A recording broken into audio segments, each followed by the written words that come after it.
acompanhe, por favor, em 1 Coríntios, capítulo 3.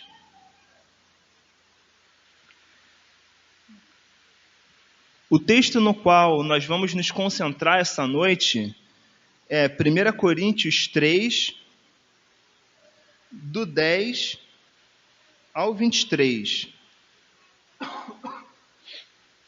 1 Coríntios 3, do 10 ao 23.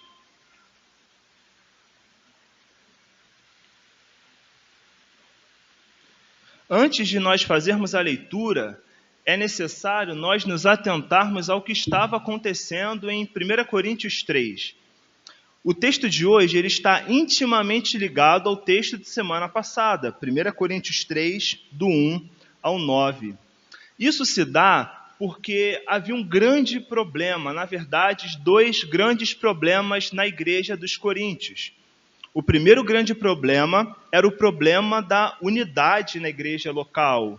E como os irmãos podem perceber, e ao ler a carta, havia diversos problemas com brigas, contendas, desuniões, dissensões. Os irmãos vão ver um pouco mais para frente problema na unidade no que tange a ceia.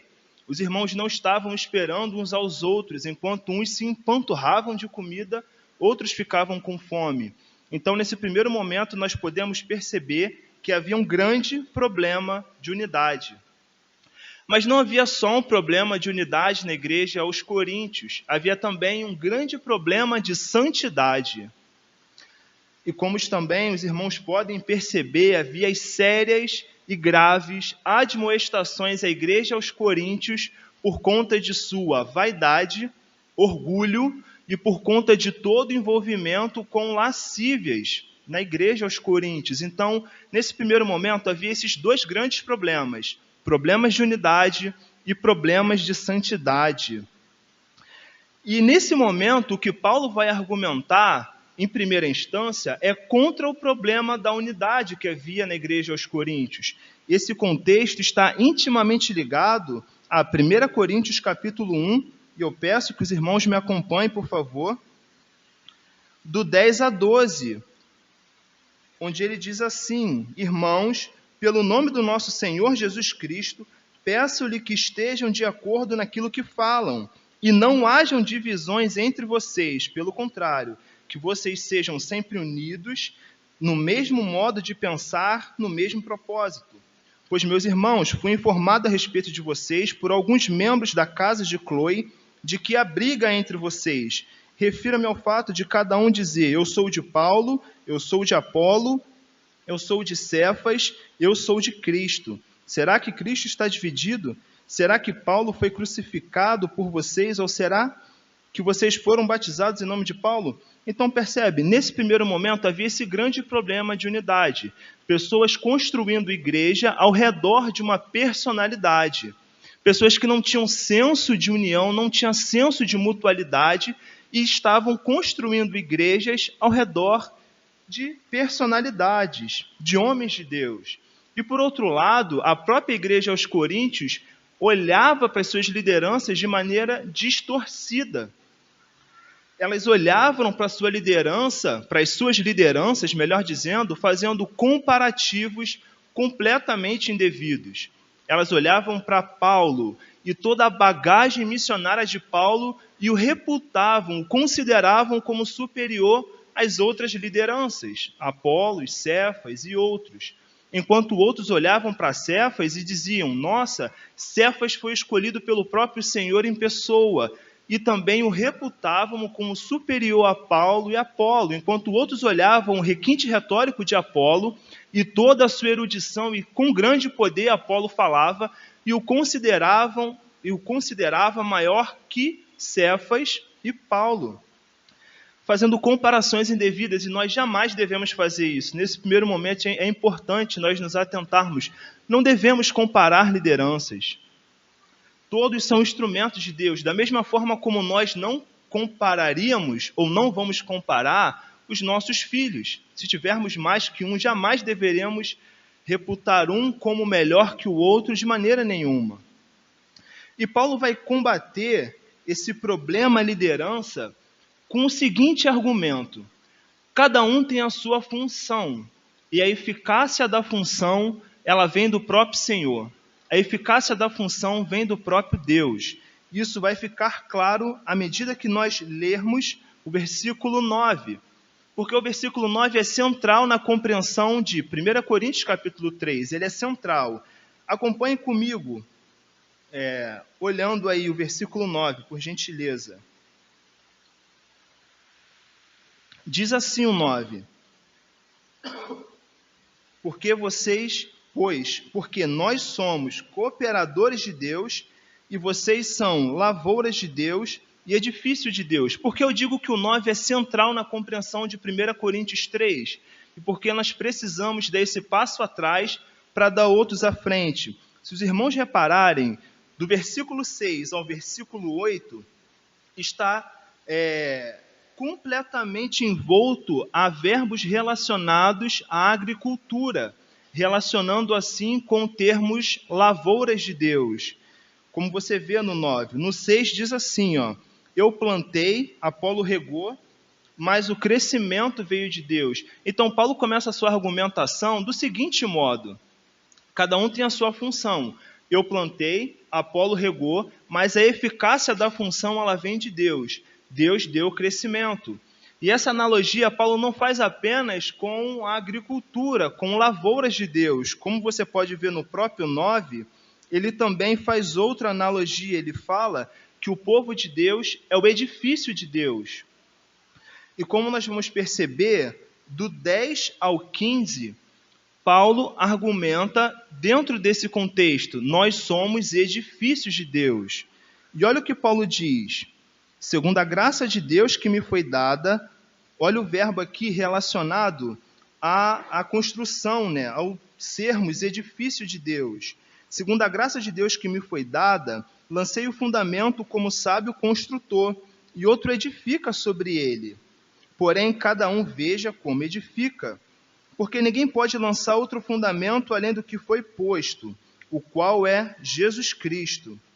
E se alguém edifica sobre o fundamento, é ouro, prata, pedras preciosas, madeira, feno ou palha, a obra de cada um se tornará manifesta, pois o dia demonstrará.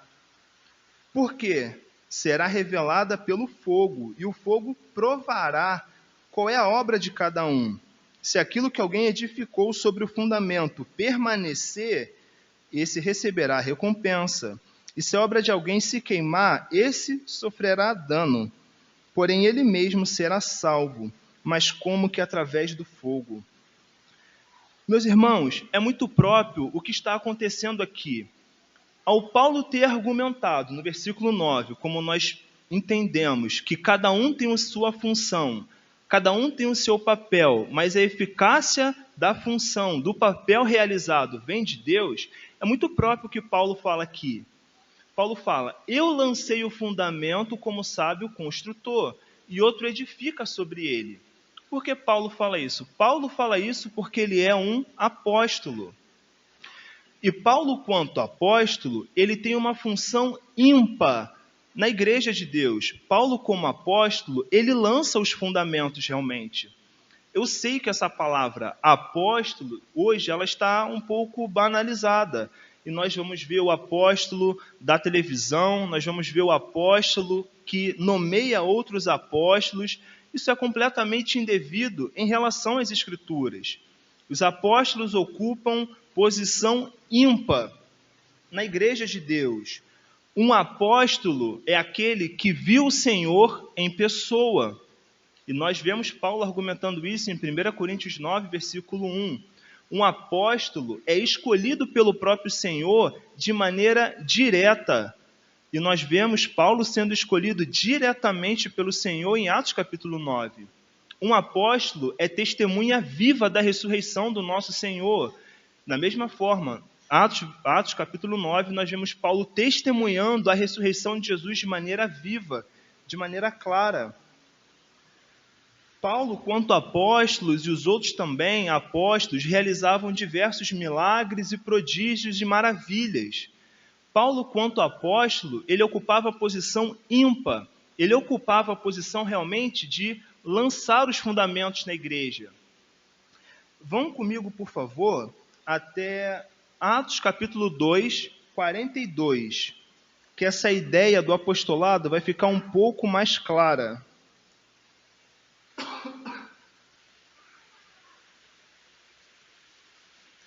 Atos 2, 42.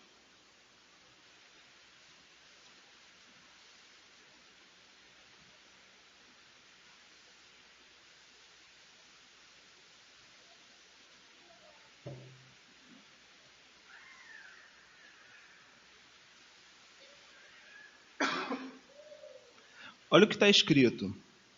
Atos 2, 42. E perseveravam na doutrina dos apóstolos, na comunhão, no partir do pão e nas orações. Podem voltar para 1 Coríntios 3. Em Atos capítulo 2, versículo 42, é dito que os irmãos, os cristãos, naquele primeiro momento, eles perseveravam na doutrina apostólica. Por quê? Porque o apóstolo é que lançava os fundamentos. Eles foram ensinados pelo próprio Senhor Jesus para lançar os fundamentos da igreja. Quando nós olhamos as Escrituras, ela é o próprio testemunho apostólico. Ou ela foi escrita diretamente por um apóstolo, ou por alguém muito próximo a um apóstolo. Como, por exemplo, Marcos, que escreveu segundo o discipulado de Pedro. Então, a própria Bíblia é o testemunho apostólico. A própria Bíblia e os próprios apóstolos fundamentavam a doutrina da igreja e estabeleceram seu fundamento. E uma vez que os apóstolos definiram o fundamento, ou melhor, uma vez que os apóstolos lançaram o fundamento como sábios construtores, que nós vemos no versículo 10, a gente percebe que Paulo define a função de toda a igreja pós-apostólica, a função de edificação. Tudo aquilo que acontece na igreja pós-era apostólica é edificação. Então, quando nos sentamos mutuamente e ensinamos uns aos outros, nós nos edificamos com base no testemunho apostólico. E nós vemos sempre nos atentarmos a como edificamos. Por que edificamos? Se nós edificarmos tendo em consideração o fundamento que é Cristo, nós vamos estar claro de que vamos edificar segundo o Senhor e não vamos, de maneira nenhuma, fazer o que estava acontecendo aqui em Coríntios. Como você pode ver no próprio capítulo 3, um pouquinho mais acima, no versículo 3, diz assim, porque se há ciúmes e brigas entre vocês, será que não mostram que são carnais e andam segundo os padrões humanos? Ao alguém dizer, eu sou de Paulo, e outro, eu sou de Apolo, não é evidente que vocês andam segundo os padrões humanos? Se nós edificarmos segundo a nossa mente no fundamento que é Cristo, nós jamais vamos sentir ciúmes uns dos outros, nós jamais vamos invejarmos uns aos outros e pelo que um fala em detrimento do que o outro não fala, como um fala, como se expressa e o outro não se expressa de maneira nenhuma. Se nós tivermos em mente o fundamento, nós vamos nos alegrar mutuamente por estar recebendo tal edificação. Nós vamos gloriarmos no Senhor porque o Senhor tem usado aquele irmão e ele tem sido bênção na edificação de outras pessoas. E segundo a nossa consciência em relação a Deus, nós vamos ponderarmos os instrumentos que nós usamos na edificação de outras pessoas. Olhem os materiais que Paulo cita aqui no versículo 11. No versículo 11 e 12, ele diz, porque ninguém pode lançar outro fundamento além do qual foi posto, o qual é Jesus Cristo. E se alguém edifica sobre o fundamento, é ouro, prata, pedras preciosas, madeira, feno ou palha, a obra de cada um se tornará manifesta, pois o dia demonstrará. Nós devemos prestar atenção em quais tipos de materiais nós temos usado nessa mútua edificação. apesar do texto, em primeira instância, ser dirigido aos líderes da igreja, a liderança teológica, aqueles que instruíam o povo formalmente, esse texto é aplicado a todos nós, que nos edificamos mutuamente. Quais tipos de materiais nós temos usado na nossa mútua edificação? Será que nós temos construído uma bela casa adornada para o Senhor com pedras preciosas, madeira, prata, melhor dizendo, e ouro? Ou temos usado madeira, feno, instrumentos de pouco valor? Essa é uma advertência que Paulo faz a nós. Paulo pede para nos atentarmos, porque tudo ficará patente no dia, no grande dia, como você pode ver no finalzinho do versículo 13. O dia demonstrará, porque será revelada pelo fogo, e o fogo prova qualquer obra, e a obra de cada um. Se aquilo que temos construído, se for verdadeiro e legítimo, se tiver harmonia ou consonância com o testemunho apostólico, certamente a nossa obra permanecerá de pé. Mas se aquilo que temos construído for de pouco valor, se o que temos construído for algo até mesmo errôneo, a nossa obra não ficará de pé, e toda a nossa obra será queimada. Mas como aquilo que fazemos uns em relação aos outros não se constituem em obras de salvação ou obras para a salvação, ainda que tudo seja perdido, nós seremos salvos, como que através do fogo. Spurgeon, ao comentar sobre esse capítulo, ele vai nos dizer que Paulo cria uma alusão aqui a um homem que sai de uma casa, da sua própria casa, pegando fogo, onde tudo é perdido, toda a sua obra é perdida, toda a sua labuta é perdida, ainda que ele seja salvo. E nisso nós vemos a misericórdia de Deus destinada a nós, apesar dos nossos erros. Se o que temos construído for algo de pouco valor e até mesmo errôneo, o Senhor terá misericórdia de nós. Certamente terá misericórdia de nós. Mas o texto avança na compreensão. E eu peço que os irmãos me acompanhem no 16 e 17.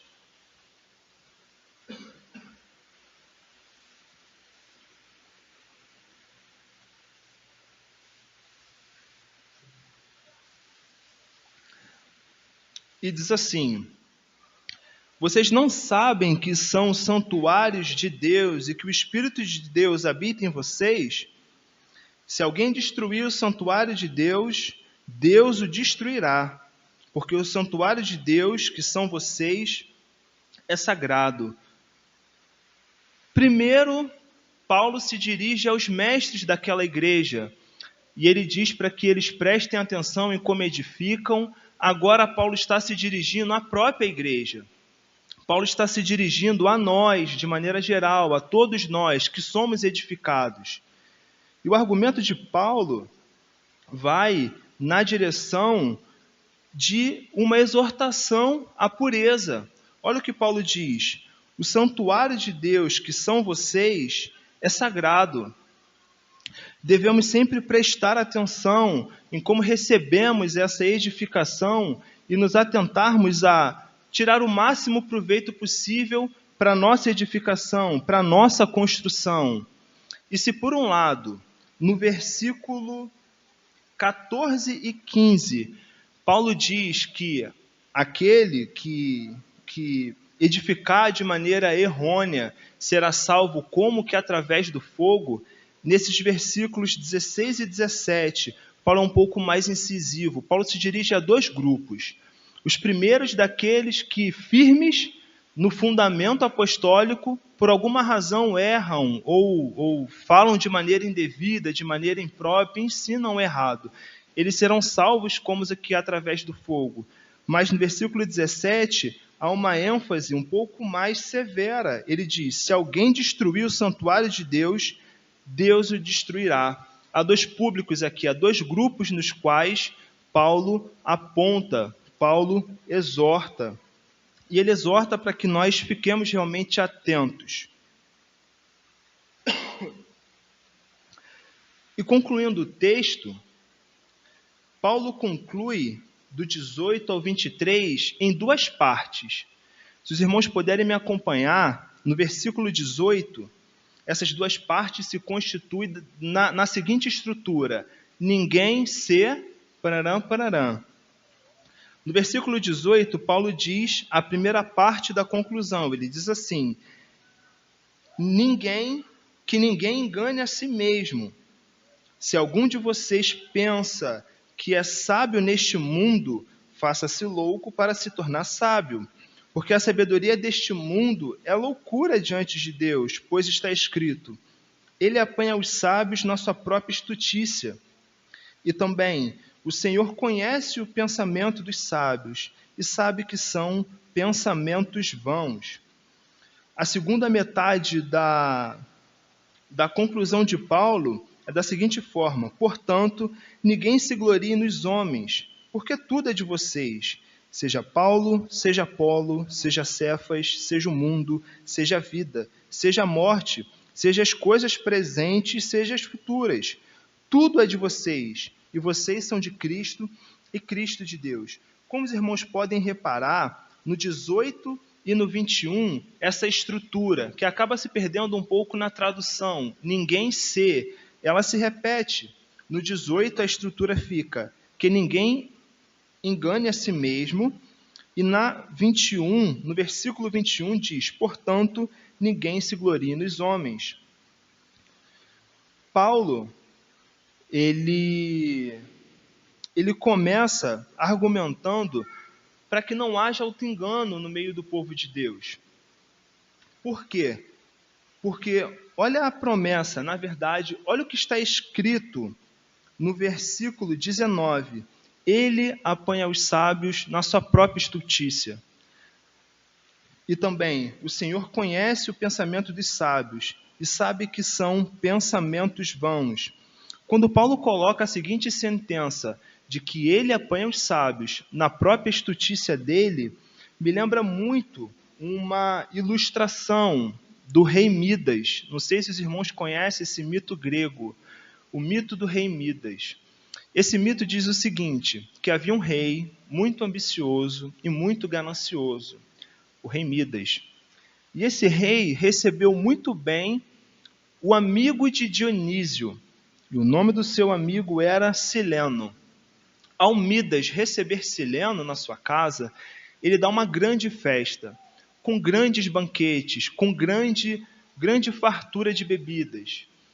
E Dionísio, ao ter seu amigo tão bem recebido, ele se vira ao rei Midas e pergunta: Midas, me peça o que você quiser em absoluto, e eu vou te conceder. E Dionísio era alguém muito poderoso, que poderia conceder esse pedido. E Midas, muito ambicioso, muito ganancioso, ele escolhe: tudo que eu tocar, eu quero que vire ouro. Esse é o pedido de Midas, segundo a sua própria sabedoria. E o que é que acontece? E é concedido dessa forma. O que Midas pede, que é que tudo que ele toque virasse ouro, assim se faz, segundo o pedido dele. E, imediatamente, um rei muito ambicioso, muito ganancioso, ele pega uma pedrinha que estava no chão, próximo aos seus pés, e ele percebe que essa pedra, de fato, vira ouro. Então, imediatamente, alvoroçado, ele começa a tocar nas suas coisas e suas coisas começam a virar ouro. E ele fica muito feliz, bastante alegre, porque seu desejo foi realizado. Segundo a sua sabedoria, ele agora era muito rico, um homem muito poderoso. Mas pouco tempo depois ele percebe que ele não conseguia comer, porque quando ele foi tocar em uma de suas frutas, do seu pomar, ele percebe que ela vira ouro e ele não consegue comer. Então o desespero começa a bater, ele pega o garfo e toca num pão, e quando ele leva o pão à boca, o pão também vira ouro, e ele não consegue comer, e vai entrando em um desespero, ele não consegue comer, e ele começa a ficar triste, começa a chorar copiosamente, porque ele não consegue comer. E a sua filha, ao ver o rei Midas naquela situação, ela corre diante dele e o abraça. e também virá ouro. Segundo a nossa própria sabedoria, que muitas vezes é o que fazemos, nós temos atitudes semelhantes à do rei Midas. Não consultamos ao Senhor na escolha de nada, nós fazemos as nossas coisas pela nossa própria sabedoria, pela nossa própria estultícia e somos pegos por elas próprias. Fazemos escolhas e temos que aguentar as consequências dela. Essa é a primeira metade da conclusão. E a segunda metade é que tudo está unido ao Senhor. Tudo. Enquanto os coríntios queriam um líder para si, enquanto os coríntios achavam que pertenciam a Paulo, ou um grupo pertencia a Apolo e outro grupo pertencia a Cefas, o que Paulo vai nos dizer é a resposta na unidade de Deus. Tudo pertence a vocês, seja o sangue, seja a morte, seja a vida, seja as coisas presentes, as coisas por vir, tudo pertence à igreja de Deus. E a igreja pertence a Cristo, e Cristo é o próprio Deus. Então, meus irmãos, que nós venhamos ter em mente, ter em consideração a unidade de Deus e considerar tudo segundo a sabedoria de Deus.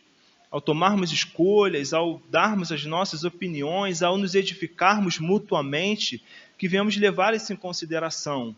A sabedoria do Senhor e fazer as coisas segundo a sua sabedoria, segundo o fundamento que é Cristo e não nós mesmos. Amém? Vamos orar ao Senhor.